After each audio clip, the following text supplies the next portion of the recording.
Ties of Kinship 2.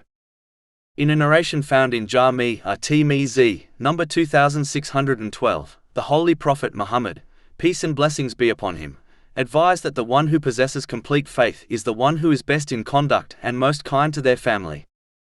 Unfortunately, some have adopted the bad habit of treating non-relatives in a kind manner while mistreating their own family.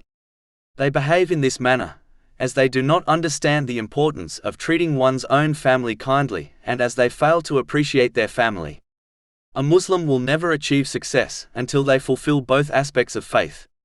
The first is fulfilling their duties towards Allah, the Exalted, by fulfilling His commands, refraining from His prohibitions, and by facing destiny with patience according to the traditions of the Holy Prophet Muhammad, peace and blessings be upon him.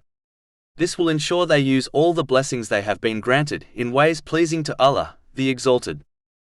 The second is to fulfill the rights of people, which includes treating them kindly.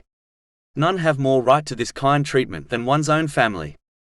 A Muslim must aid their family in all matters which are good, and warn them against bad things and practices in a gentle way, according to the teachings of Islam.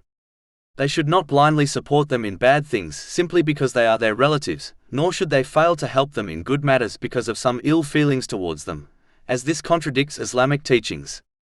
Chapter 5 Al-Ma'idah, verse 2. And cooperate in righteousness and piety, but do not cooperate in sin and aggression.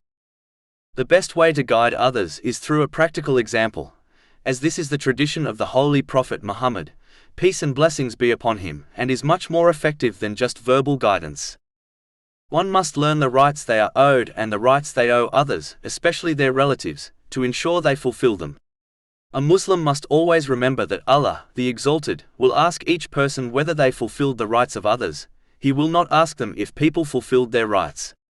Therefore, one must be concerned about what they will be questioned about, meaning the rights of others, and therefore strive to fulfill them according to the teachings of Islam.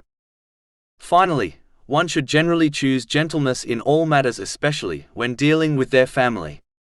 Even if they commit sins, they should be warned in a gentle manner and still be aided in matters which are good, as this kindness is more effective in bringing them back to the obedience of Allah, the Exalted, than treating them harshly.